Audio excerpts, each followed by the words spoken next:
We responded to a national plea from the North East England teams, who basically realised that they would be overwhelmed in terms of what was going on.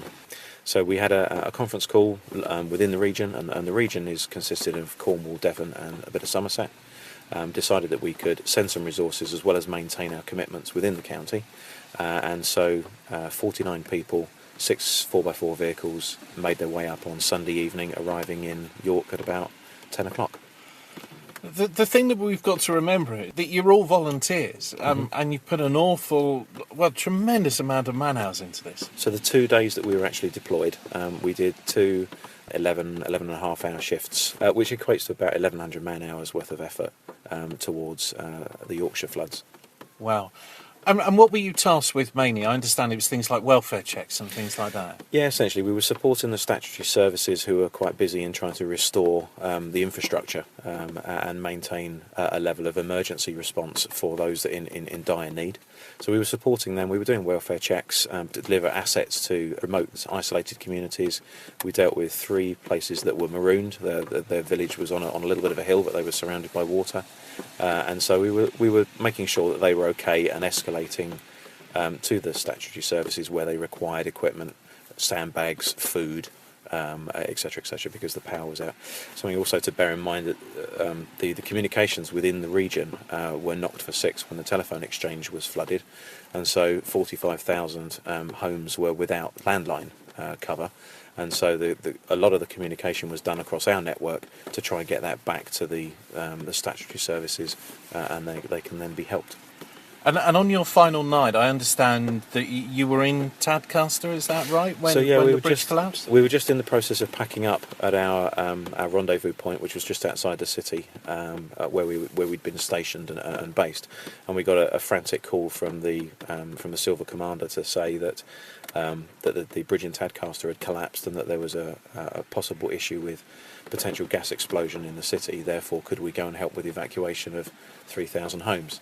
So we put on hold the packing up, jumped in the vehicles, whizzed off down there and assisted for half, 3/4 of an hour, made sure everything was under control for the police, and then we were able to leave and drive home. So the response that you've had from the people of Yorkshire, etc., I mean, how do you feel? What's your response? We were absolutely overwhelmed by the response, both in terms of that's on social media during the event and following the event. But to give you an initial impression from when we turned up at 10 o'clock, we were rediverted whilst we were en route to a community centre in the west of the city that was in a dry area, and we were told that we would be looked after in terms of a hot meal. So for those of us that had been travelling for 6-7 hours up from the West Country, that was quite a nice prospect. And so when we turned up at this community centre, we were more or less all sort of together, and were greeted with applause, and people just basically very grateful that we'd come to assist, because their resources were stretched, their statutory services were finding it difficult, and were trying to cope with all that was going on.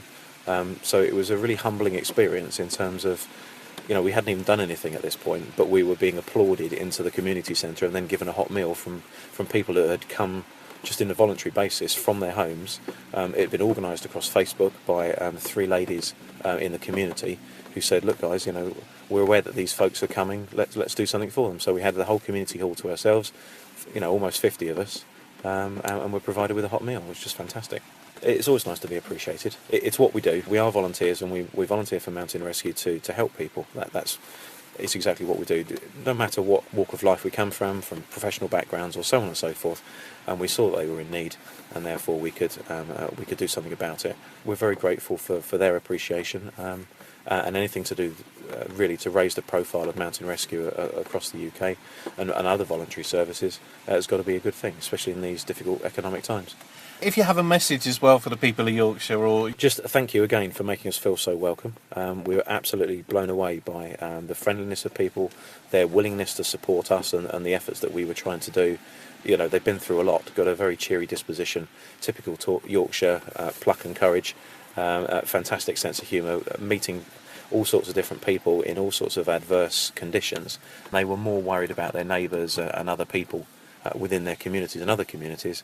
We met one lady who had been walking through floodwater on 4 trips to take bread she'd baked to other people within the village and the neighbouring community, and didn't think twice about it, even though she was just wearing a pair of galoshes coat and she was dragging through a metre deep worth of water, not thinking about her own safety. So it just shows you from a community spirit perspective, they're very hardy, they're very resilient. They are used to flooding up there. There are certain areas of York that it's a regular feature, and they don't really pay any mind to it. Typical Yorkshire grit, they just knuckle down and get on with it.